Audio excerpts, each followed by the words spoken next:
Hello, everybody. Hello, Choir of the Earth. This is Mark and Ben, and we are so delighted and honoured to have the famous Eric Whitacre with us for the next 40 minutes or 45 minutes or so.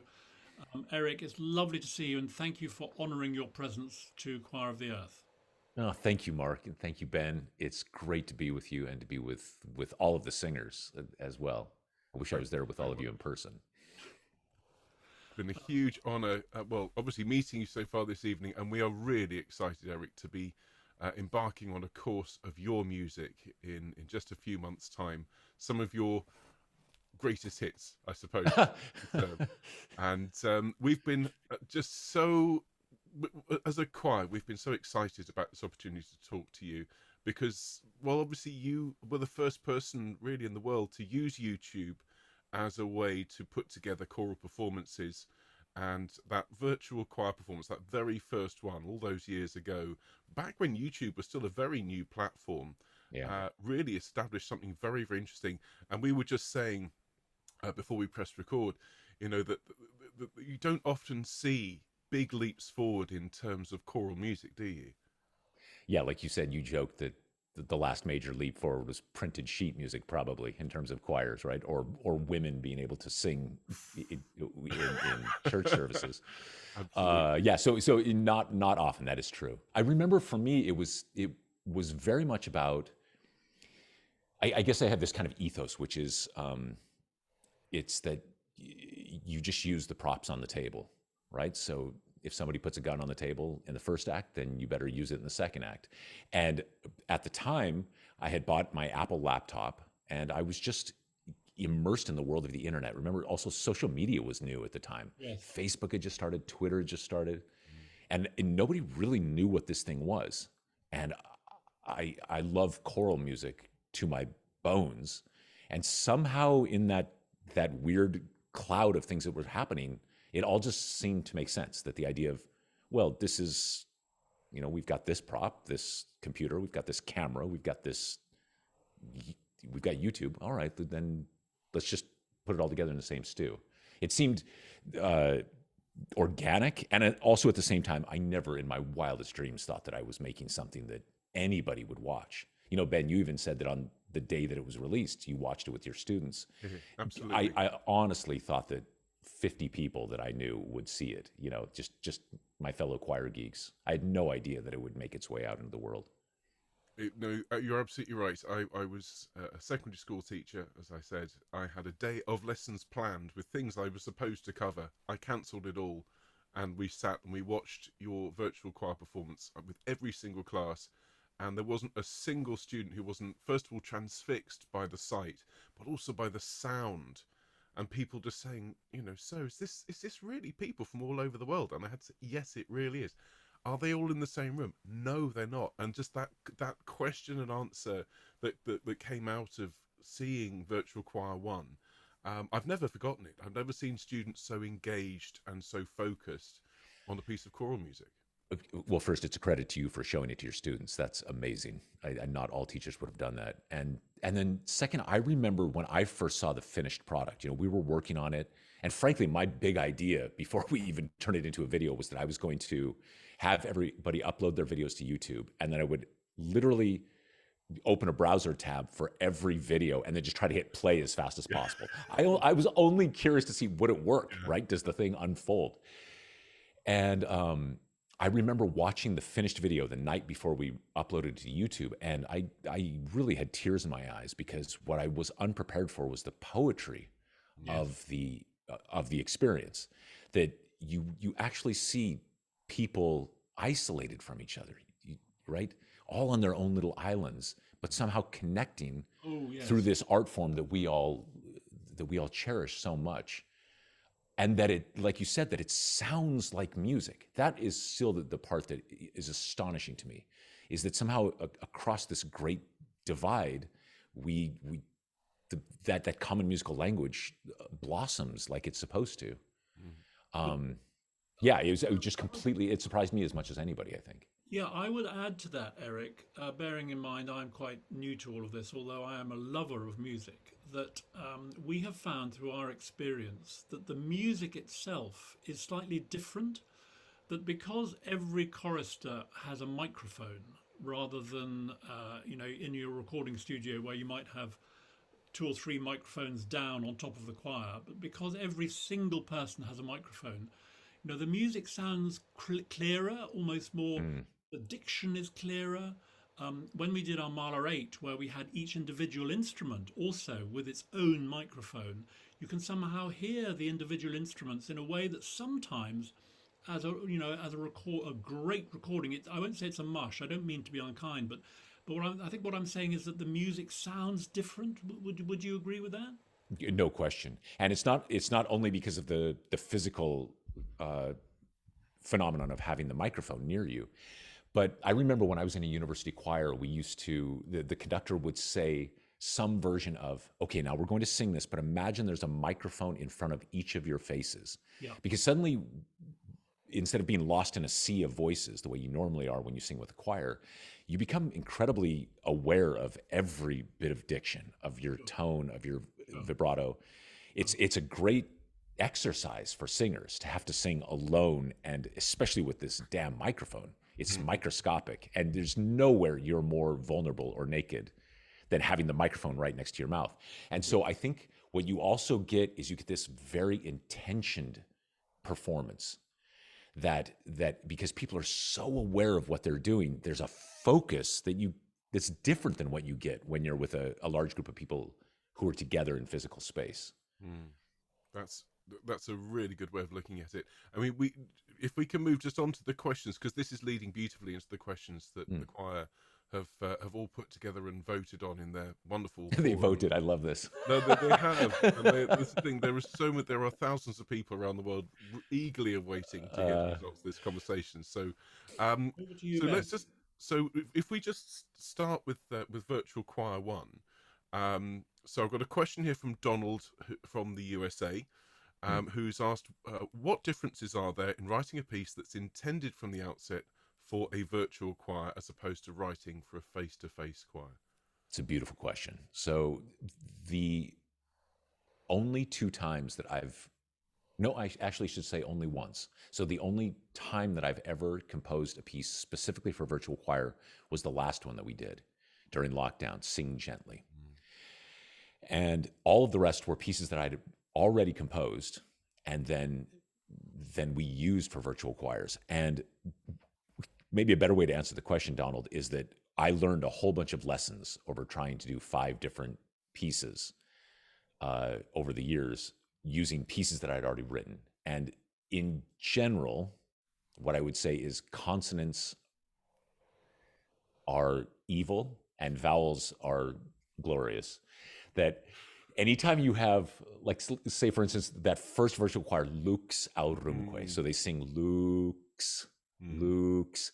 Anybody who's ever been on the receiving end of these hundreds or thousands of videos that has to edit that together knows that the x of lux is a nightmare. It's just, and there's no possible way to get all of the singers to sing it together because they can't hear each other. So that's a thing. And the funny part of this is that I remember when we went into lockdown and having learned all of these lessons, learning that vowels are good and stay with the vowels, I sat down and I did what I think all of my favorite lyricists do, like Lin-Manuel Miranda and Paul Simon and Stephen Sondheim, that instead of being trying to be clever with the rhyme, what you do is say what you're going to say, what needs to be said, then figure out a way to put it into a rhyme scheme. And I remember writing down the words "sing gently." That's the name of the virtual choir. And that's what I wanted to say. That was important to me, that this sense of compassion and empathy was embedded in the message of the music. But immediately when I wrote it down, I still have the piece of paper, I circled the letter S on "sing gently," and I just laughed. I thought, what am I doing? I already know there will be thousands of people. And now the hook of the poem is sing, sing. It doesn't get worse than that S. It sounds like a parcel tongue convention. It's just a nightmare. But somehow I just remember thinking, that's what needs to be said. We'll deal with this later. So it's a long way of answering your question, Donald, but basically I haven't learned any of the lessons that I spent But 10 you had the years. right intentions. You set out with the right intention. The right intention, that's right. And then the muse took And you where you you need needed. to say what you want to say. I mean, you've got to say what you want to say, and then, as you rightly said, deal with that later. Ben, shall I ask number two? Please do. Go ahead, Mark. Eric, this is from Michael from Poland. And he says, do you think virtual choirs can have musical advantage over traditional choirs? In mainly in the musicality of the performance. In some specific ways, yes.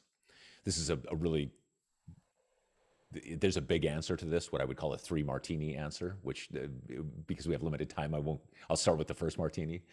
But as we said with the microphones, so for instance, you get this extraordinarily intentioned performance. And it's not just that you have the microphone in front of you. One of the other things I've seen, and I'm sure both Ben and Mark, you've seen this behind the scenes, there's this phenomenon that happens where you make your video. So you're in your bedroom or in your kitchen or in your garage, wherever you are, and you sit down in front of the camera and you get here and you do this and you get some of you put on makeup. There's you prepare yourself. And really what you're doing is you're putting on the mask, the kind of mask that you move through the world using every day, right? Okay, here's who I am. Here's how I want to present myself to the world. Now, what we see all of this in the videos. At least we do. Ben, do you also see this all this raw footage, right? Oh, Do you, well, right? And people do tend to send us an edited version, but in the early days, I saw and heard all sorts of things. That's particularly interesting. in lockdown. Yeah, so exactly. So what we would do then is the way we capture the video, because we capture it on our site, we get all of this from the moment that. Now, here's the interesting part is that you can, the click starts and my conductor track starts, and every single person, they're ready, they're here, they're who they're going to present, and then they start to sing. And they take that first breath and you see all of that melt away. It's magical. And in that moment, they are purely themselves. There's no presentation anymore. It gives me chills every single time I see it. And I know from experience that when we're singing together in a choir, that can, like in a physical space, that can sometimes happen. But because you're with other people in the room, you're still aware that you're being watched and that you're part of society. But there's something about the isolation of recording your track alone like that sort of encourages you to be genuine on a deep level. And just like with the sound of the microphones, I think that somehow all of that goes into the performance itself. I don't know what the alchemy is, but then when you put thousands of voices together creating that, there's a magic. There's something that is happening there that is electric, and I think it's because of this hyper-focused intention. Well, that's fascinating. In fact, whilst you answer that, can I just, Ben, do you mind if I just jump Go on. to Lisa from Boston, who says, what difference? She sang in VC6, by the way, and that led her to Choir of the Earth. And she wants to know what you think you can hear between 15,000 voices and 500 voices. It's a good question. So VC6 is Sing Gently. This is the one with the parcel tongue disaster. I would say around 500 voices, it all basically sounds the same. Yeah. Right? Especially the way we're recording it and receiving it. You must have experienced this on. What was fascinating is during the lockdown, I don't know how many hundreds, maybe thousands of choir conductors who were trying to make their own virtual choir, writing to me saying, how does one do this? Yep. It's beautiful that everybody's trying to make it and keep everyone together. But the answer that I had to give them was really difficult, which is actually having 17,000 voices is way easier than having 40 voices. Mm-hmm. It's so much easier because with 17,000 voices, or these massive choirs, the way the two of you do as well, there's this natural blend that happens. I always liken it to a football game, right? If you have 60,000 people all singing together, you know that not all of those people are singing the exact pitches. and you Music. know that not all of them are sober, and yet it still sounds good. Somehow voices True. just That's smooth so out true. the rough edges, right? But if you've got 40 people, now you're dealing with individual voices. And the beauty of choir in a physical space is that everyone instantly attenuates in 100 different ways so that they blend with everyone else. But when you're on your own, you can't hear the vowel that anybody's singing. You can't hear the vibrato. You can't really hear the dynamic. You can't hear the phrase. You do your best. But on the back end, where we try to make a choir, my God, putting together those smaller version choirs are really difficult. So our first one, Luxa Rumque, had 185 singers. And that was much, much more difficult, I think, in terms of making music than it was having 17,000 people. Amazing. Yeah. I Right, mean, Ben, your just to turn. jump Your in. turn then. I mean, when you were mixing Lux Aronque, I presume you have engineers who you work with who do a lot of that work. Do you go and sit in the studio with them and put the headphones on and say a little bit more alto, a little bit less tenor? Luxa Rumque, because it was the first time we had ever done it, it was me and one other guy named Scott Haynes. And Scott was 22. I bought him a computer so that he could do it. He reached out to me and said, I'd love to do this as a project. So imagine this is 2009 that we were making Yeah. it. We released it in 2010. So I think he was using Vegas Pro, or I don't even know what Okay. what software we were using. And basically, he would send me a rough mix, and I'd say, yeah, let's put a little less reverb on it, and let's, maybe bring out the alto. It was so sticks and glue, the thing we were making. Now there's, yeah, probably the way you have, there's an actual team of engineers who really know what they're doing and also know how to batch process where they can take the sopranos 100 at a time and get a good sound and use those as stems. But in those early days, it was really, it was by the seat of our pants. And I Very remember by familiar. Virtual Choir 3, which had 3,700 singers, we were pushing really the bounds of what the computers that were available to us at the time could do. Of You'd have course. a Pro Yeah. Tools session open with 180 tracks, and it's like, thing can barely breathe. And that's the situation we had with Messiah, when we had thousands of people, and at the time, of course, we're all in lockdown. I was here with an iMac from 2014, Oh man. which thankfully I had maxed out with RAM. Thank goodness for that, because otherwise we'd have been in trouble. And a chap called James who was mixing from his home on his home computer. And I mean, just moving all that data around through, consumer grade internet connections and so on, and hard drive space and terabytes of data. It was all just, Yeah. as you say, sticks and glue and sticky tape, and just it all held together. But there's something you said about the blend of all those voices together. I Mm. think that is absolutely right, and we've seen this quite recently with Messiah. There's a movement in Messiah, I'm sure you're familiar. Let us break their bonds asunder, which is really fast in three. Let us break their bonds asunder.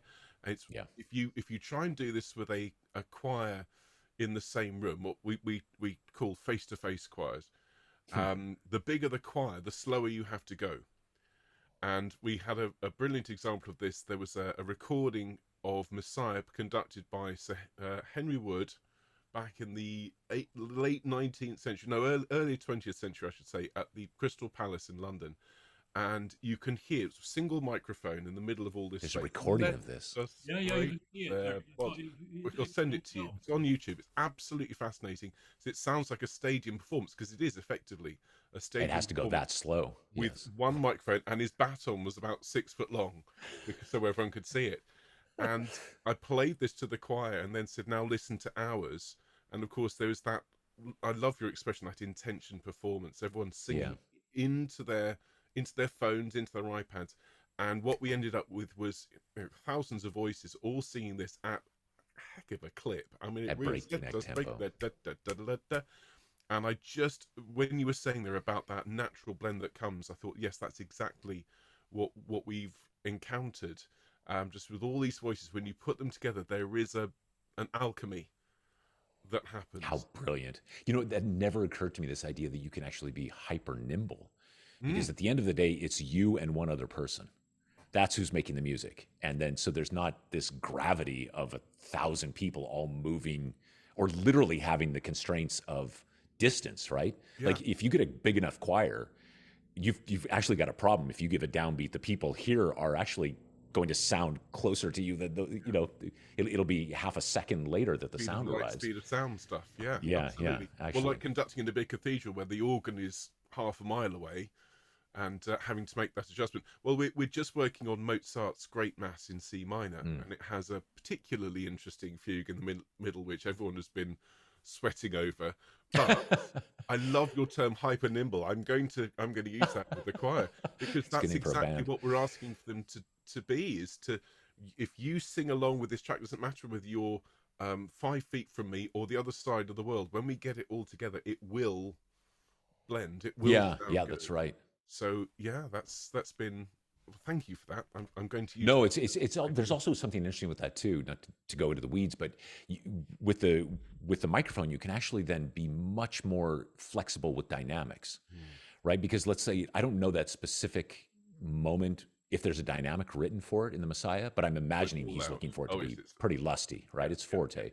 So obviously, at a certain speed, and for it to be loud and all those consonants, that's a vocal approach. But if the microphone is this far away from you, you can actually sing almost sotto voce on the breath and just trip along. And then on the back end, when you create this video, it can have as much presence as it needs to, right? So you actually can take advantage of a singing style that you never could if you were live. I never thought about that before. It's really nice. Well, I'm looking forward to. I'll send you the Henry Wood version, and I'll send you the Choir of the Earth version. Have a little listen. That's great. I would love to see that. Fabulous. Should we ask you another question from the choir? Because as you say, Ben, we've gone a little bit into the Ben, grass. Mark, your turn. Your turn. is it my turn? Oh, right. Well then, let me find. Oh, I'm just scrolling past a couple. Hang on. Right. Oh, I like this one. This is from Brenda in Atlanta. And Brenda writes, "You've been on the cutting edge of choral music performances for a long time. Where is your current direction taking you in terms of choral innovations, and are there new boundaries you would like to cross?" This is a two martini question. Yeah. So, yeah, I'll pour, you answer. uh, so I'm like, I don't know if any of you have seen Up, but I'm like the dog in Up, squirrel. That's me. So, so any new thing that's shiny and moving, I just can't help follow it. And right now, the one that has really caught my attention is a technology like Jack Trip. And I'm working. You've probably used or heard of Jack Saw Trip. your video, and it made me cry. Those kids. Yeah, it's extraordinary, right? So basically, for those of you who don't know what this is, it's allowing the technology now is robust enough that within a 400-mile radius, I can be conducting here in my studio, and then singers within that radius are singing in real time. So it's not the way we do it now, where you sing alone and you upload your video and we cut it all together. We're all actually in real time. So, for instance, like if Ben were running a rehearsal and we all had the Jack Trip technology and we're close enough, we'd be doing it in real time. And actually, Ben could be hearing back your voices, mixing them, blending them in real. So this is amazing to me. And that's very exciting. The second part of that martini question, though, is that every time I do the squirrel thing, and what's happening? What's the new thing I can do? There's this great gravity that pulls me back to the basics, because I'm also a composer, and the basics for me are: what is the poetry? What is the music that is embedded inside the poetry? And what is the simplest, most efficient, most human way I can illuminate that with music? And then our art form gets very ancient to me. And I start looking at composers who were writing 500, 600, 700, 800 years ago and think they'd figured it all out. You don't have to reinvent the wheel. Just try to be honest and make something genuine. So I'm constantly doing this back and forth.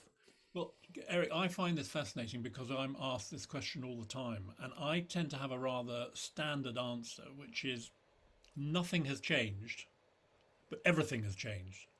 And nothing has changed because Vivaldi's Gloria is still Vivaldi's Gloria, and it will always be Vivaldi's Gloria, and people will sing it for years and years, and it's a great piece of music. But what has completely changed is that it was first only heard in an auditorium, and then on a long playing record, and then on a cassette tape, and then on a CD, and now it's online. And now you can record it yourself from your own home, and we can put it all together, and you don't even have to go outside your front door. So everything has changed, but absolutely nothing has changed because it's Yeah. still the same music. It's brilliant.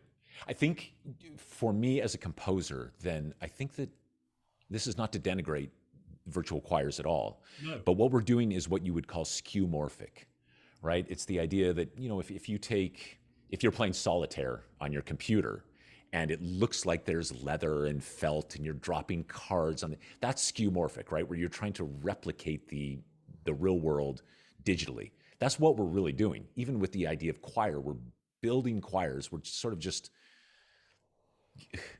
we've got this 800-year-old tradition that we're more or less replicating with the tools we have at hand. As a composer, I start to think, okay, so if these are the tools, then how do you actually compose for these tools?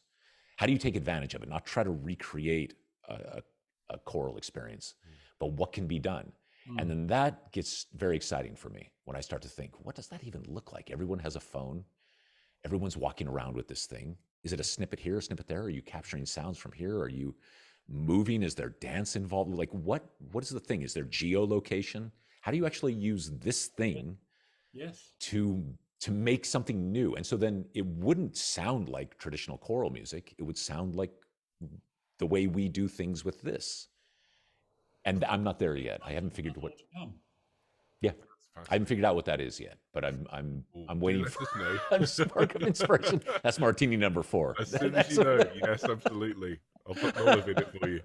Oh, it's amazing. Well, look, there's a question which I think just tags on brilliantly to the end of that answer. Sorry, Mark, from Michael in Poland, again, who says, "What do you think about the possibility of creating virtual choirs using tools such as AR and VR?"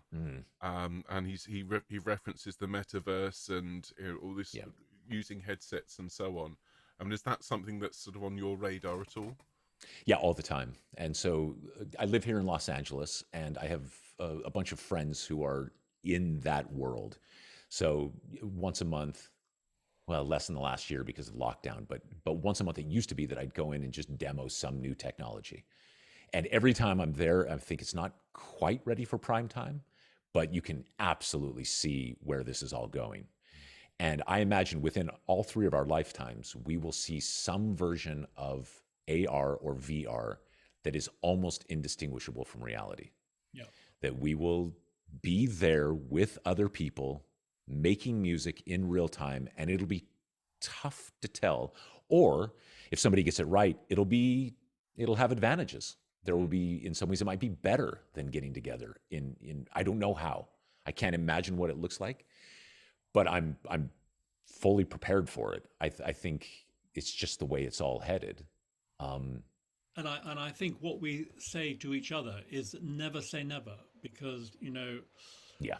there are those in our choir, Eric, who would say, what is all this technology? I've never, it's too frightening. And now we all can Dropbox like mad, and we can watch Ben like mad, and we can YouTube like mad, and nobody is emojis. frightened anymore. And I think we can all get to the next level and be comfortable with it. Sorry, Ben, you want to say something? I was just going to jump in and say, when we do our concerts, Eric, and we will invite you to the performance. Please. You may be busy, but we'll invite you to when we premiere your work. Please do. I'd love to. We'd all just die happy. But in the comments down the side, so I'm conducting, and we have live chat going on YouTube, and I'm there live conducting, and it's the first time anyone's heard the recording, and you see the chat going along, and sometimes during rehearsal they're talking about, well, I went shopping earlier on and I'm having a nice cup of tea and I'm putting my feet up. But when we're performing, what we see, and this is something I think is a genuine advantage over the same room choir, is I get to see exactly what the choristers are thinking at any given moment, and that's very much a double-edged sword. I was conducting the Mozart Requiem a year and a half ago, all done in isolation, and there's that incredible moment in the Lacrimosa where we know Mozart's pen stopped and he died, and the choir were all having a brilliant time singing along, and someone said, Wolfgang's not looking too well, let's start CPR, and I'm trying to conduct and trying to be serious, and all this is going on. But all that aside, what you get is you get to see people saying, this is the best thing I've ever been involved with. I love this so much. This is my passion. This has changed my life. And you don't get that sort of feedback at the end of a concert, because you're there and you're packing up and you're trying to leave the stage, and someone comes up to you and says, can I just say, that's lovely, thank you very much. But most people wouldn't bother, or wouldn't want to bother the conductor in coming up. But this way you get this incredible feedback about the music, about the performance, about the experience. And I think it encourages people. It's a sense of love and involvement that is very intentioned along the same lines as the recording. I'm here in my home. I've invited this experience into my home. It's touched me. I now feel compelled to share that emotion with the world. It's very, very powerful. I couldn't agree more. Can I just tell you, Eric, a little story? Please. A brief little story. I'll have a martini while you're doing it. This is my Mahler moment. We somehow I was introduced to Marina Mahler, and asked Marina, after I got to know her really well, would she be a president of our choir? So Marina is now president of Choir of the Earth, and we were doing Mahler 2, I think, the final movement of Mahler 2, and she went on to the chat to say hello to everybody, Eric, and of course the choir just couldn't, we all couldn't believe that Marina Mahler, the granddaughter of the composer, was there. And the soloists were there as well. And what this does, and she found it fascinating, is that it makes everybody level. It makes everybody equal. That whether whoever you are, wherever you are, you're all together making music, and there's no soloists up here and the conductor up here and the choir down here. And it's absolutely fascinating to see those people who haven't experienced our way of making music coming along and experiencing it, and they love the way that everybody is on a level, and it's all equal. It's just fantastic. I love that. And it points the mirror back on what it is we do. I didn't really appreciate this. I have, like every chorister, I have the moment that I became a choir nerd. Sure. Right? So I was 18 and we sang the Mozart Requiem. I didn't even read music. And I was transformed in that moment. And I know every one of your singers, probably the two of you as well, have that moment, right? That piece where you were this person before that happened and you were this person afterwards. And for years... For me as well, Eric, just to say... Was it really? Well, Kyrie eleison. Yeah, that's it. Me too. You're a baritone, right? Yes. Yeah, so we start the fugue, right? It's the same moment. So I don't know if you felt this, Ben, but for years I attributed that feeling to the music itself, that I had never stood. I was experiencing counterpoint in 3D, right? It's how it's just swirling around you and through you, and I still believe that. Of course, I mean, this is celestial music. It's beyond my comprehension, the music itself. However, now that I've done virtual choirs and seen the poetry of what happens, I'm able to look back at that first moment in an actual choir and realize what was really happening is this the first time that I felt part of something larger than myself. That actually choir is, in some ways, the music is secondary to the community that is formed, that is made. That's actually the core of all of it. And we did all these great medical studies with Daisy Fancourt at Imperial College, and she confirmed this, that amazingly, singing in a virtual choir has almost all of the same health benefits, the physiological benefits, as singing in a traditional choir, because you feel part of something larger than yourself. That's been amazing for me too, is to use this technology and look back on the thing that we did before and say, oh my God, actually, it's deeper and richer than I thought it was.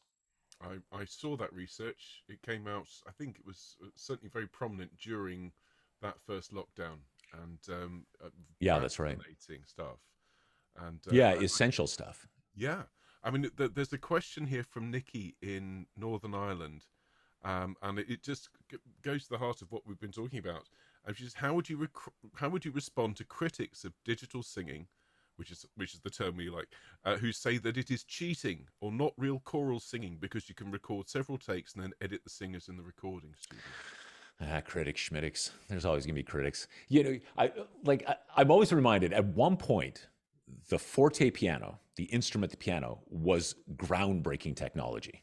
Yeah. It had never been used before. And you can go back and you can see all these writings, people saying this will destroy music. This is the end of music as we know it. This damn box that can play loud and soft. And okay, obviously they didn't get it that right either. So in general, I would encourage a critic to join, try it out, see if you still feel the same way. And if not, then all right, well, we'll see you at the next exit, I suppose.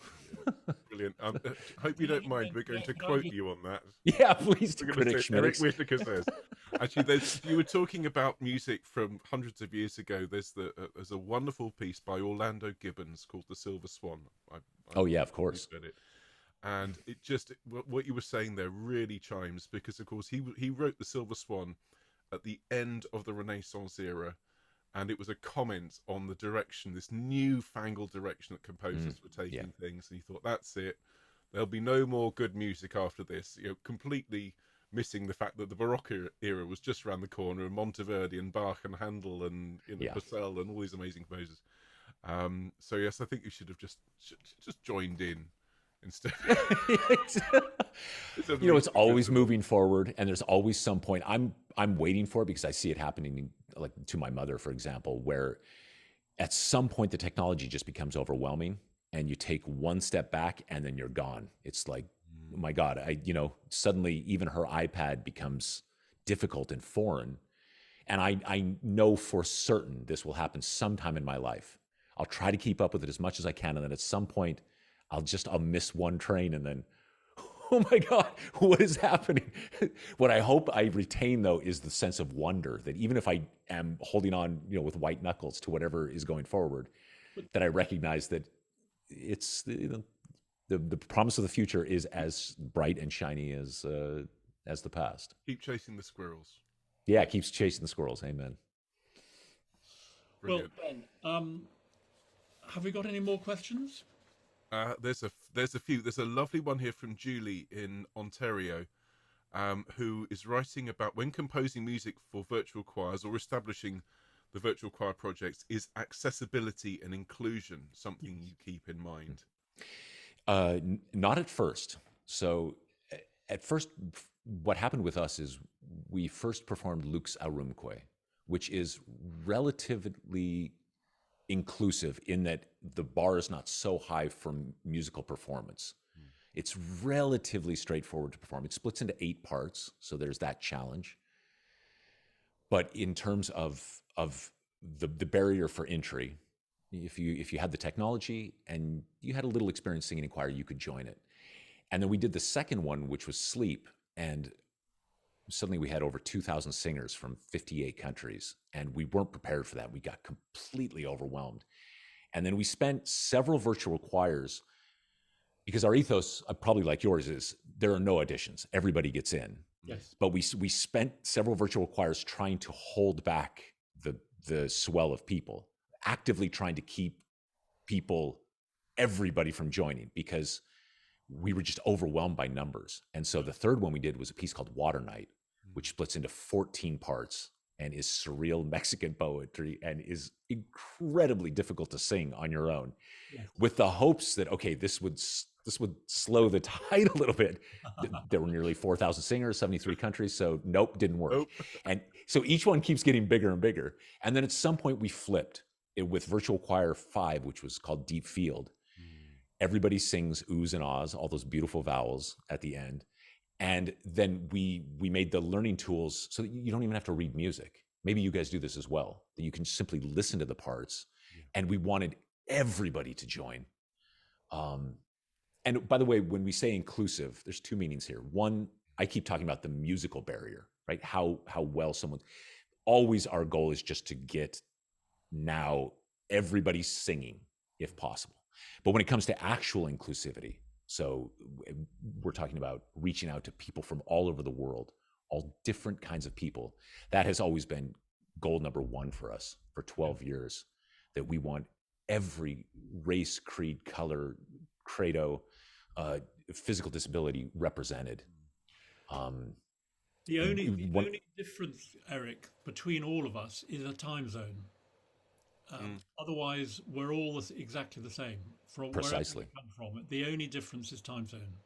Yeah, I precisely. mean, I know for a fact we have choristers who have sung in your virtual choir projects as well, who have serious mobility issues, can't leave the house, or when they do, they have to use apparatus, or they have to have a scooter.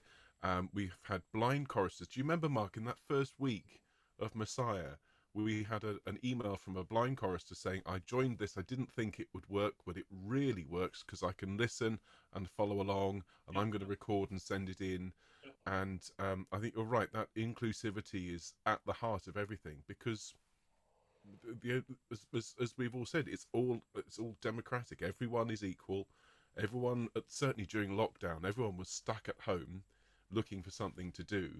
And I basically invited 3,500 people into my house to come and learn Messiah, and That's a bless nice way them, to say they it. really enjoyed it. It was, but you're absolutely right about, the music is almost secondary.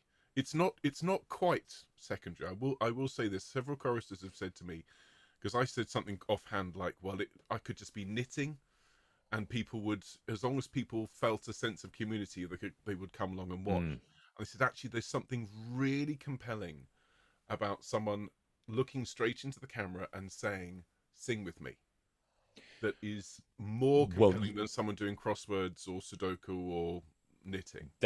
that's it. I mean, at the end of the day, singing is, I know of nothing like it. And of course, we're all big choir geeks. So, of course, we think our corner of the world is the best. But I know of nothing like it in the human experience that can bond a group of people faster than singing together, even virtually. And I personally attribute it all to that. It's even more than the eye contact, Ben. It's that very first breath. So I have this half-baked theory that,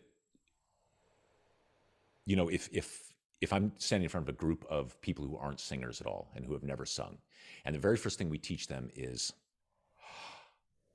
now you just phone it, right? Ta on the downbeat. So you can have any group of people, ta, and it's kind of magical. Their bodies just breathe, and then they say ta with you, right? You can even put your hands down and just ta. So you start to unify them in terms of time. And then you can take that much, much further, even with a group of people who have never sung before, in that you can start to say, okay, let's try it this way. Ta.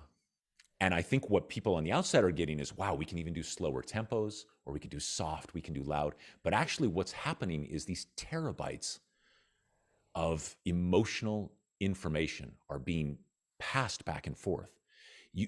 The most complex emotional information, you can be talking about pathos and sorrow and melancholy with a touch of joy, all with a single breath. And somehow that first thing is sung and you are unified. The conductor, the singer, and even if it's virtual, every single virtual singer is unified in that moment. I know of nothing else in the human experience that can do something that fast. So I couldn't agree more that choir is actually the reason all of this really works. But I think the deeper thing that we're all striving for is community, is to feel connected to each other. And that becomes the core of the mission, I think. And I think that's absolutely right. I mean, Mark and I, we didn't know each other before this project, before Choir of the Earth and Self-Isolation Choir, and we fell into a really nice double act pretty early on. So I was the guy who went on every night and taught the music, and then Mark was the person who answered all the emails. And it sounds like a really simple job. It absolutely is not. No, it doesn't. Thousands of people writing on a daily basis in the middle of a terrifying global pandemic, and people just pouring out their hearts and pouring out their pain and their fear, and people. There was a woman, I never forgot it. She went into lockdown having just buried her son, and couldn't grieve in her normal way because she was locked in the house, and so she came when she joined the choir, and it was a conduit for her emotion. And Mark was the person who dealt with that, and who encouraged her and supported her and so on. And I really do. I don't know if I've said this to you, Mark, but I really take my hat off to you for the role that you do in keeping this lovely, keeping the community happy, whilst I go out front and wave my arms around and sing. And Well, you're very kind, Ben. We all know. I mean, Eric said it himself. It's community and it's music, and I suppose in Choir of the Earth, I mean, you do community as well, but I do community. You do the music, and it's been a great, great, great team so far. I'm just on that, Eric. So your virtual choirs are standalone projects, but That's is right. there a thread of continuity? Do you get the same people coming along to each one? Yeah, so there are people who have, the past couple of virtual choirs, we've had badges. Maybe you do the same thing where you can see publicly which things people have been involved in. All right. And there are people who've been there from the very beginning or from number 2 or from number 3, and they've just continued on. And probably you've experienced the same thing in your choirs, but a lot of them have tried to meet up in person.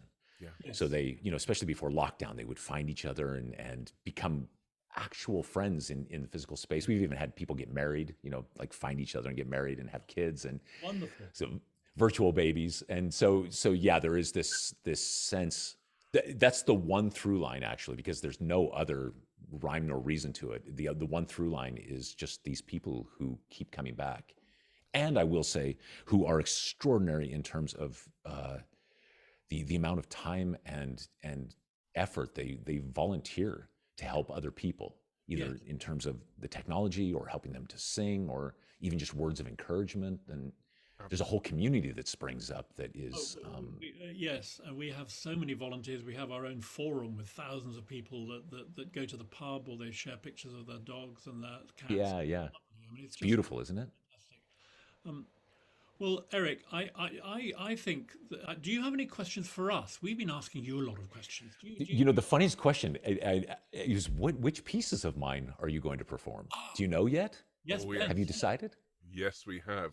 Let me bring this up. So we're singing "Sleep," "Luxarumque," "Good Night Moon," "The Seal Lullaby," and "Glow." Wow. I'm super humbled by that. And Thank can I you. just say, Eric, that the one that people have written to me saying that they're looking forward to, which I suppose at the moment has more votes, although they love all of them, more votes than the others, is Seal Lullaby. The Seal, isn't that the funniest thing? So Seal Lullaby now is by far my best selling piece, my most performed piece. Interesting, interesting. Maybe if you don't mind, I'll take just a moment and tell the story behind it for the singers who are about to do this. And you'll see why I'm so surprised by its popularity. So back in 2005, I was writing a musical. I've been writing this musical for the past 15 years. And in the writing of it, I happened to do a workshop and met the composer Stephen Schwartz. Stephen Schwartz wrote Wicked and Godspell, and he's a legend and an incredible teacher. And he became a mentor to the project and a friend. And Stephen recommended me to DreamWorks Animation and said, I've met this composer, and why don't you bring him in? He might be interesting to do a project with. So I went to DreamWorks Animation, so excited. I've always wanted to write something like that. And Stephen had prepped them and said, listen, these are kinds of his strengths, especially writing choral music and these kinds of things. So they told me it was this story by Rudyard Kipling called The White Seal that they wanted to turn into a Disney or DreamWorks movie. And it would be, the story of this young pup seal whose mother dies, then goes out in the Pacific Ocean and grows into a man seal or whatever, a big seal comes, has adventures. And so would I just write a spec song, right? So a song that just to see if we're all on the same page. Didn't give me any steer for lyrics or anything. And I went home and I read the story, and at the top of that story, Kipling had written this little poem, "Oh, hush thee, my baby." And it's the mother seal singing to this little, and I remember reading and thinking, first Rudyard Kipling, all-time great writer and poet. And then thinking, okay, I think there's a Disney style song in there somewhere. And so I wrote it relatively quickly, and I had a singer sing it. I played piano, and I put it on tape, and I sent it over to DreamWorks. And I waited a week and didn't hear anything. And I waited 2 weeks, and I was dying. I was really just. I finally called them up and I said, "Is it not what you wanted? I'm happy to write something else. I'd really love to do the project." And they said to me, "No, everybody over here loves it, but we've decided to make Kung Fu Panda instead." Which in retrospect was the right choice. That turned out pretty well. But so that was it. So then I'm left with what in musical theater they call a trunk song, which is a song that gets cut from a show or the show never happens. And then you put it in your trunk and you just hope one day you'll have a use for this thing. So 3 or 4 years later, I was talking to this local choir about writing a piece for them or something. And I said, I've actually got this sweet little tune with this beautiful poetry by Rudyard Kipling. Maybe I could turn it into a 4-part piece. So that's what I did is I just took that song and then expanded it for choir. Never, honest to God, never thinking it would be a thing. Never thinking people would perform it or that it was just my little Disney song. That's an amazing story, Eric. That's amazing. And the fact that it's somehow touched people and continues to connect with people, it just goes to show you never know. You never know what's the path. Do you think it's the melody? Is it the melody that? I don't know. I really don't know. I would have said, which I say about all of my choral works, that it's the poetry. That if there's one thing that I take great pride in, it's choosing terrific poetry, because the best poetry has all the music in there. And I often feel a little strange about taking a bow at the end of one of my pieces, because I think actually the poet did 90% of the heavy lifting here. I just sort of got out of the way, did what they said. But I know now actually there's instrumental versions of Seal Lullaby that are very popular. People love. So it must be the melody, which. I think it's a combination, though. Tim Rice, the songwriter, once memorably said, "The mark of great lyrics is when you hear great song. When you hear the lyrics, you think of the tune. When you hear the tune, you think of the lyrics." And that's nice. You've just achieved a blend. I think a perfect blend of the poetry and the music. And I think the fact you wrote it so quickly. It's that sort of first thought is best thought. I think Miles Davis said that. Yeah. Okay, this is what I'm doing. And you weren't thinking about, I'm going to create a choral piece that's going to be heard by millions. 50 million plus plays on Spotify where we last, no, YouTube, hugely popular. You didn't set out to do that. You just set out to write a little song on spec and tapped into something really very, very special. Well, thank you both for saying that. Gorgeous. And I'm so glad that the singers are excited about singing it. Excited's not the word. Busy. I will say, if I could say one more thing about it, Ben, before. So I'm going on and on about the poetry, but embedded in that poetry is the key to the whole piece, I think. And one of the things that Rudyard Kipling does so well, and which you'll have to deal with on the other end with all the consonants, is that it starts and he says, "Oh, hush thee, my baby. The night is," it's all of these soft, delicate, he even uses hush. They know that shh it's reminiscent of the blood in utero that babies hear, and it's so calming. And then you get to the third verse, which is, "The storm shall not wake thee, nor shark overtake thee." And you hear it as I say it just crackles. And I'm absolutely convinced that what's happening there is he's giving the form of the piece and the poem, that's the climax. This is the big moment, and then we're going to bring it back down. I wish I could ask him if he did this intentionally. What I'm about to say is that anybody who has kids know that any great children's book that you read to them at night sort of starts soft, lifts them up in this little adventure thing, and then it always ends, "and then they went to sleep." So it's almost as if you're expending the last ounces of energy you have in the kids and then setting their heads back down on the pillow. And that's what that piece does. And so the way that I composed it and the way that I structured it is just following that exactly. That the biggest moment, the climax of the piece is, "The storm shall not wake thee, shark overtake thee." And then the rest of the piece is setting that child down to sleep. So it's all there in the poetry. Wow. Lovely, Ben. Well, there's your you're lessening it already. Oh, very much so. And in fact, can I ask you just one more question, Eric? And we really have been so Please, grateful please. to talk to you. But what would you say? Do you have any thoughts, any advice you would like to share with the choir as they're about to embark on these 5 wonderful pieces of yours? Hmm.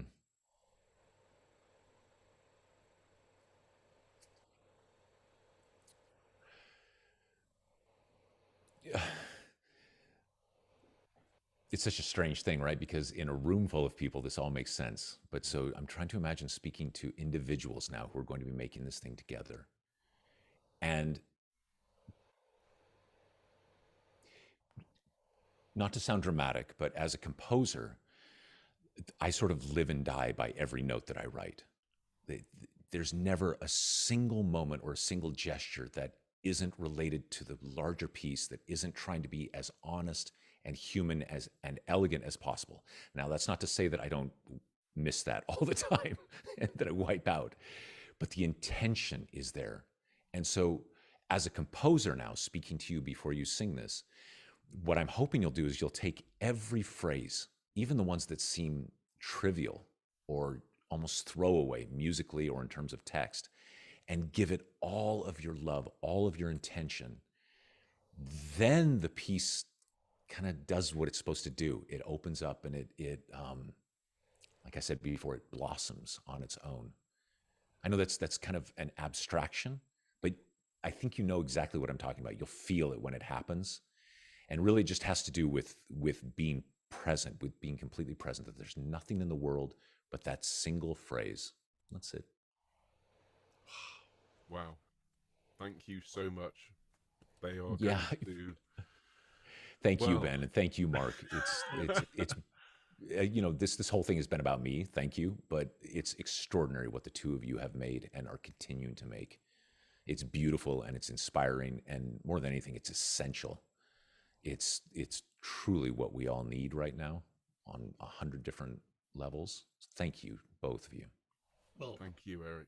thank you, Eric. And on behalf of the whole choir who are about to embark upon your lovely pieces, we thank you hugely for your compositions, for your energy, and for spending this time with us today. It's been a great honour. We've enjoyed it hugely, and I know that the choir will too. So we will let you know how we get on, and if you can come to hear our performances, we'd be honoured.